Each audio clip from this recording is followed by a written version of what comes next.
Roll call. Sir, Mr. Elder, Mr. Wicker, Yes. Mr. Bishop. Here. Mr. Masters. Here. Mr. Coyle. Here.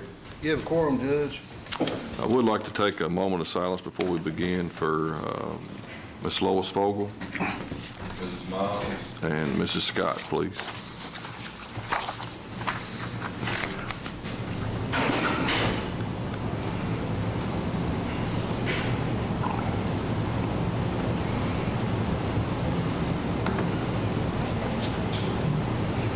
Thank you very much. First item on the agenda is consider approval of minutes of previous meeting held Thursday, May 3rd, 2018, and also consider approval of minutes of special call meeting, budget meeting held Saturday, May 12th, 2018. Motion. Mr. Masters. Yes. Mr. Coyle. Yes. Mr. Bishop. Yes. Mr. Wicker. Yes. Unanimous. The second item, we have concerned citizens. First Sergeant Sullivan is with us today. He's requested to be on the agenda to discuss some issues over some animal control and nuisance ordinance in Marion County. Mr. Sullivan? Thank you, Judge.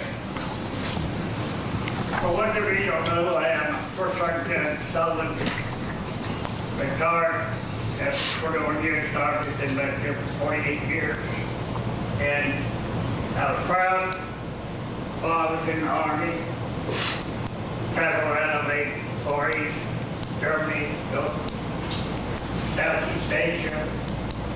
And it made you feel proud that you were from Kentucky. You tell them what part of Kentucky, you say Marion County, pretty loud. What part of Marion County? Tell them Lexington or Nebraska, whatever, where you were from. Marion County then had pride. Marion County, the majority of people in Marion County today have still got pride. Pride in themselves, pride in their property, pride in what they own.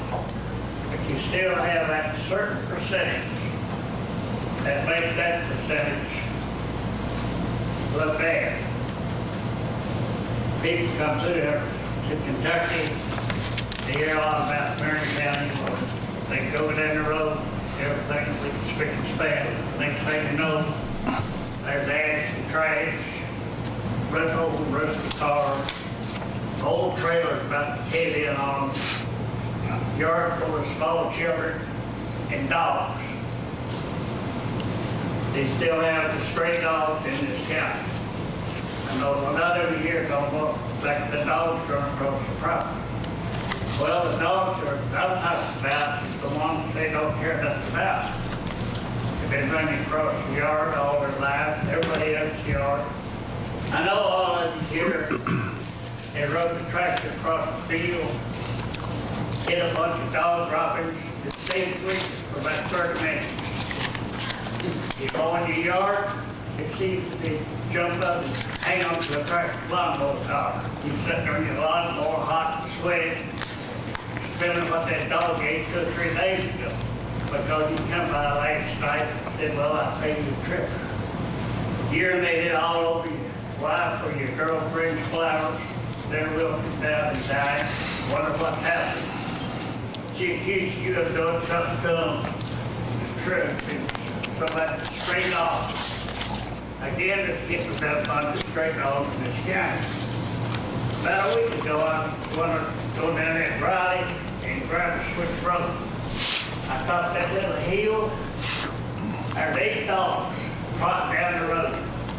Some of them was this side on down to miniatures. And don't tell who they belong to up in there.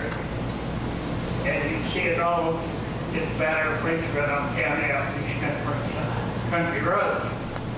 And the people don't have pride in where they live. They may live in a shack or something, but still keep the surroundings and clean. I know out there where I live, there's 2 trailers at the entrance to my road. It goes up to my house. And they go to these flea markets and come back to something worse than what the took to the flea market. Let's have them stacked up, hanging on in the yard full of old junk stuff. And if there's no laws made in this county to get a lot of this ash and trash straightened up, it went a straight off running around. It's good. Because they had interest just like looked up here. Tourists are gonna pass through and keep going. So it's gonna be up to fiscal court to motivate something. A lot of when I'm talking about motivational factors now, I saw in the latest month's Army Times that out of 1,000 enlistees that had enlisted in the armed forces, only 73 met the qualifications. 73 out of 1,000. They failed because of overweight, social problems, drugs, and no motivation. And it makes you wonder where's all the soldiers go. And only 1% of all the people in this country that could qualify for service in the armed forces, only 1% out of the population is in there, volunteer. And it seems that if people anymore are not motivated at home, they're not going to get motivated. So it's going to be up to y'all to do something to get this ash and trash up here. Get all these stray animals running around. You go out, take the garbage to the road, go back out there, and all the stuff you have to scatter. You got to go out there and piece up the dogs, the trash. Out there where I live, out there's about 4 female dogs. And all of them are having pups. And they're just running wild across the property and everything, no control. Every time you go down, take the trash down, the people that work early in the morning take their trash down. All these stray dogs in the work that they go by and scatter. And it makes you angry. Go out there and have to piece up trash from the dogs you've got.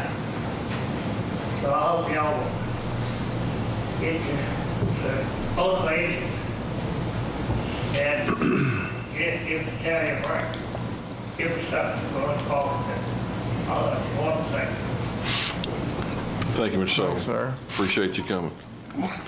Thank you for your service, too. Thank you, First Sergeant. I remember you when you was a little bit younger man. Matter of fact, I had you in ROTC. Or you had me in ROTC. I didn't have you. I know Mr. Brock is here. We've had some complaints from you about some appearance of some and some garbage in the yard of some neighbors of yours, and we have had several attempts to try to get that cleaned up, and I think we've actually got one that's, Keith, you want to help me with that? Yeah, we literally on that property you're talking about, I have a book that's regarding that property. But the unfortunate thing about, the county attorney might address this too, is when they do an effort to clean up a property, when I give them a notice of violation, which I do all the time, once they clean it up, even though it's a token cleanup sometimes, then that takes care of that particular violation. If you get another complaint, then that's a separate case. Then you're back to scratch again. It's not a continuing type nuisance complaint. What we oftentimes have in this county, and we've talked about this in the past, is you could literally build a storage shed out of used pallets on your property if you want to.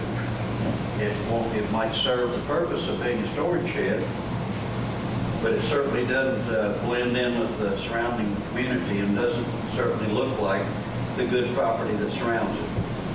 Now, it takes countywide land use planning or something like that to cause that to cease. I know literally where there is a barn built in the county in a nice subdivision out of used doors. nice homes surrounding it, but there's no regulation on it. And, you know, we've discussed this in the past, and it's a big issue. I go out on a lot of complaints in the run of a year, a lot of complaints. We had some in court this week, and the county attorney she called me Monday in court and said, what can we do with this individual? So we do take them to court, and we do get resolution from the courts. But each time it's a separate offense. When they have done a cleanup and they've taken their junk in the house and gotten their property cleaned to my satisfaction, it doesn't always look like I would want it to look.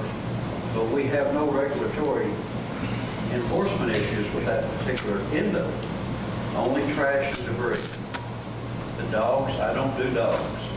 I don't know about the dog issue. That's another animal, so to speak. But we do a lot of enforcement action. But you can't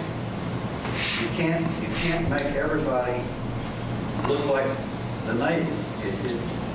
We don't have the enforcement powers to do that.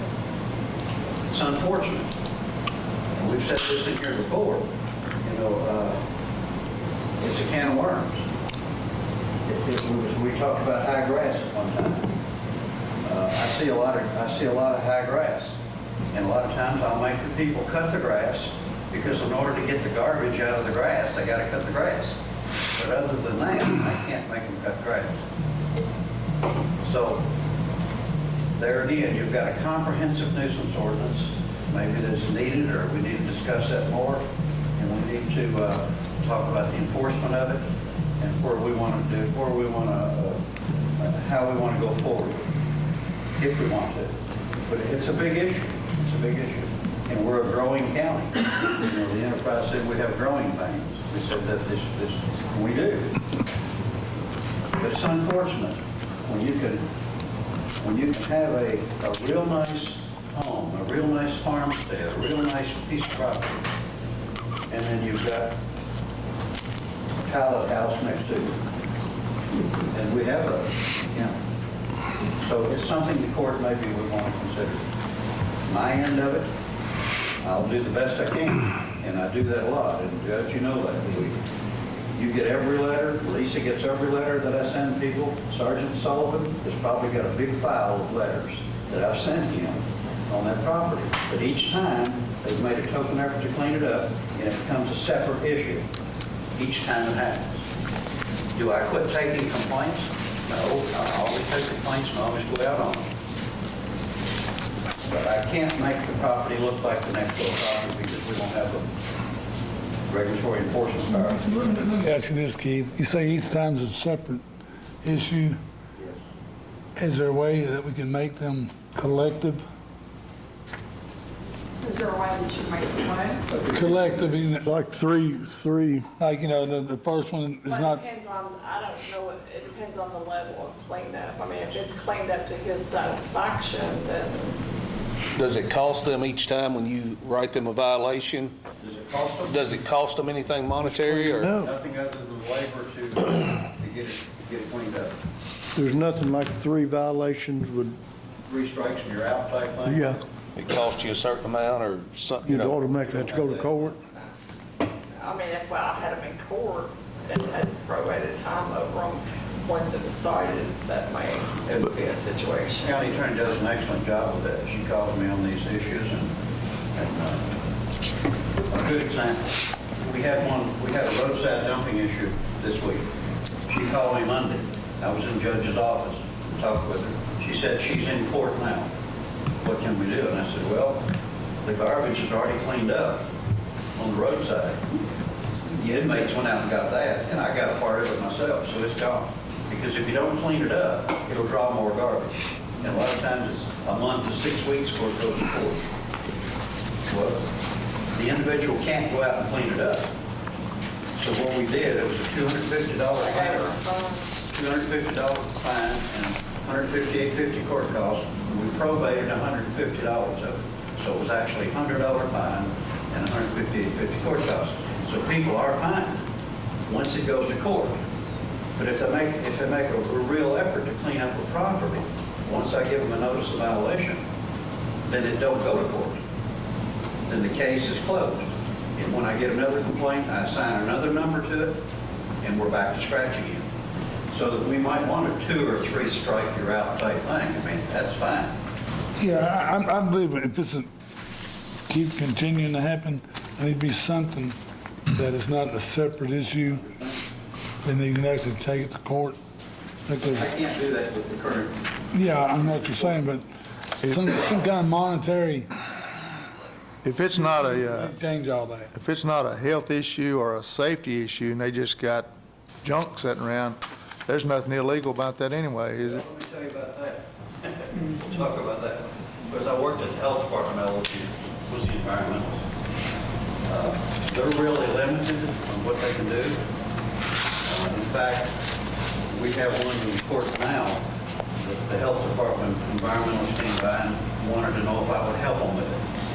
On my enforcement end of it, certainly I will. I'd be glad to help you. So they have issues as far as enforcement goes. The last meeting that we had in Frankfurt, when I came the last fiscal court meeting and reported to you folks that the enforcement people in Frankfurt came to our meeting, the head of enforcement says, we're going to have to record more complaints to the county level for you who have enforcement powers, because we don't have the manpower to do it out of the regional office. So it's going to come back on us more and more and more and more. And I'll always be here unless I lose my health or unless you fire me. But one of those 2 things. But we might want to consider a 3 strike and you're out, or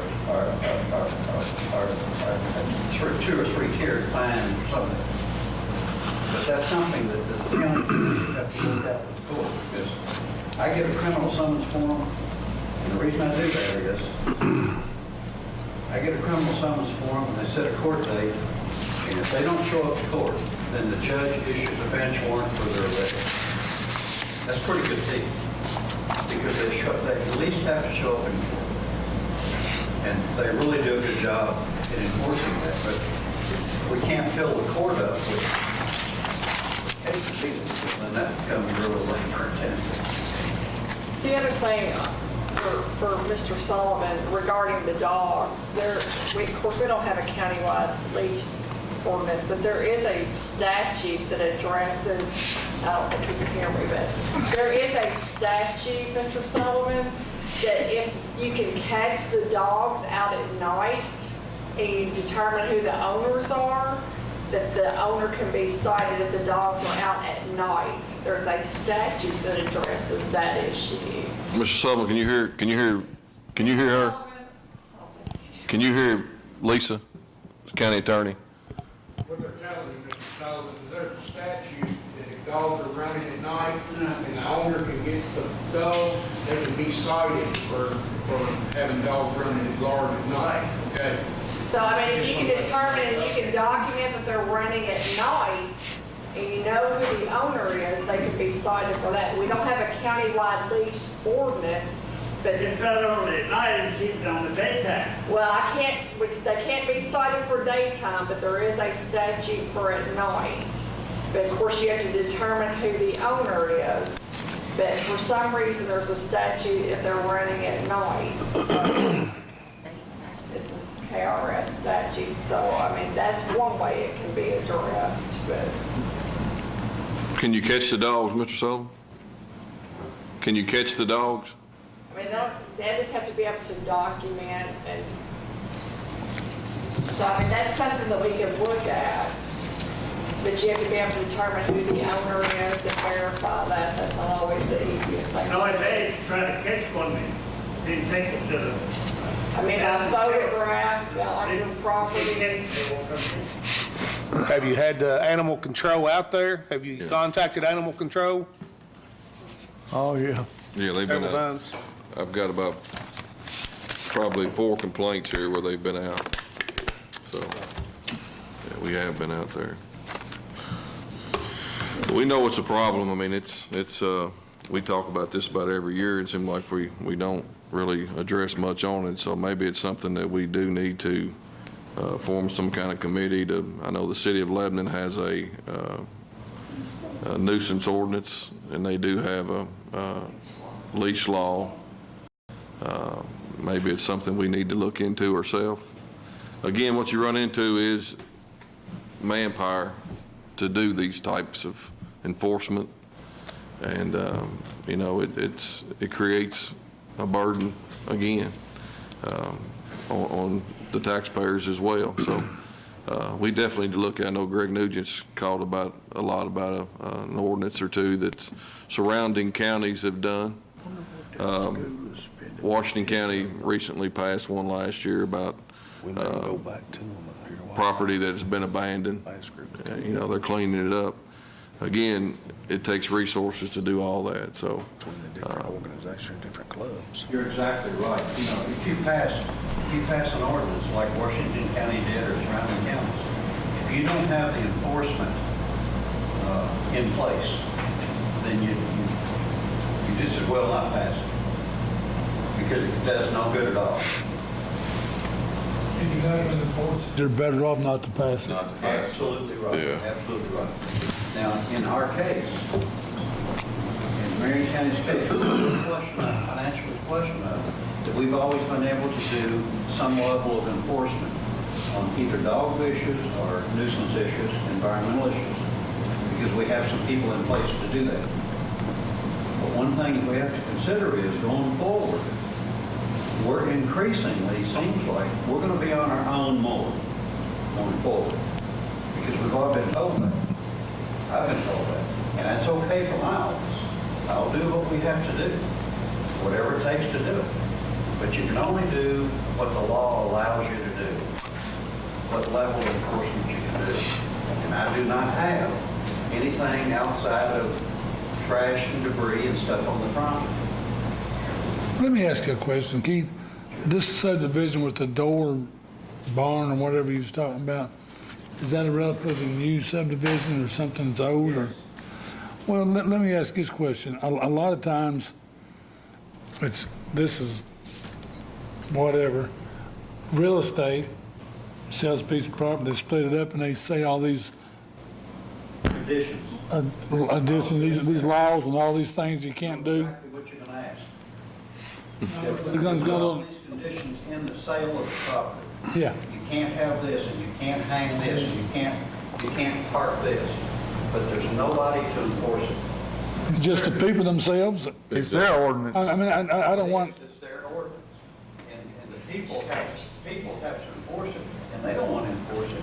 my question is, and I know this is going outside the line a little bit, do they understand whenever a real estate company sits there and says, you cannot do this and this and this, do they understand it's their responsibility to enforce it? Probably not.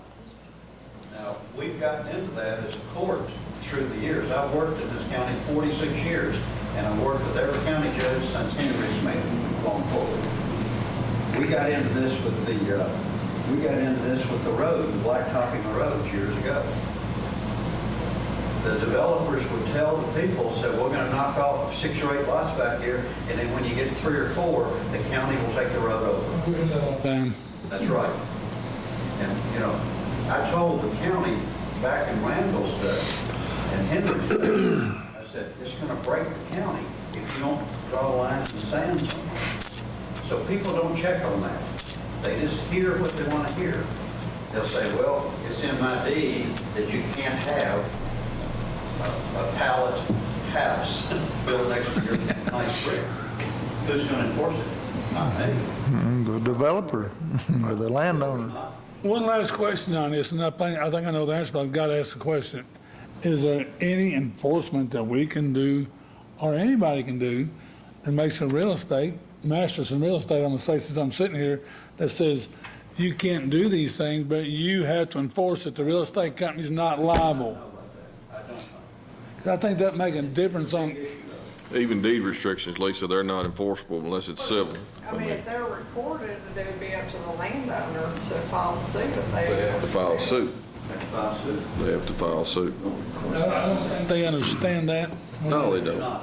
What most people want, they want an outside enforcement eyes. Yeah. how far that goes. Yes, exactly. Because see, people don't get mad at me when I go out, I'm just doing my job. And I do that fairly to everybody. And that's what they want, but we don't have that. there's a good old saying that I learned in the quality systems when I worked at these factories years ago, and I've used this before. When you've got it in writing, you got a prayer, and when you don't, you got air. And what one man's junk is another man's treasure. So you can't, just cause you don't like it, don't mean, you know. Well, there used to be an antique store out on St. Mary's Road, Trash and Treasure. That's exactly right. You know, I can't judge whether this pile of lumber that they've torn off of a barn is not a valuable pile of lumber. It really is not, it's not an objective. So I say stack it up. Keep it out of the Let's get road. together someone like Judge said, some kind of committee, and see if we can figure some kind of Something to help. enforcement. I agree. I think Keith would make a good enforcement officer, though. I think we need to add that to your job title. Well, I've got it now. It's just limited. I don't mind. Full time. Well, There you go. you know, if we get some kind of provision that's monetary or something, you'll probably get less calls, because maybe they'll clean up a little, hopefully. Let's call it, do what? Well, if we put some kind of a monetary penalty of some kind, rather be going to court, hopefully you'll get less calls, because people won't be repeat offenders. I say repeat offenders, you know what I'm talking After about. like the third time, like you said, Steve. It's like a revolving door of alcoholic people. How many times what happens when you go to court 3 or 4 times? And I have a lot of those. I was going to say revolving door magistrates. It's election time, I was getting kind of shook. Well, I know it's a problem we do. I think we also do need to look into it a little more. We've been saying that for 2 years, 3 years now. We got to do something. We do. It's not getting any better, it's getting worse. We do. We got a great county. We got a great county. Really do. Need to keep it great and keep it better. All right. Thank you, Third Mr. item on the agenda. Thank you, Thank you, Mr. both Sullivan. sides. Thank you.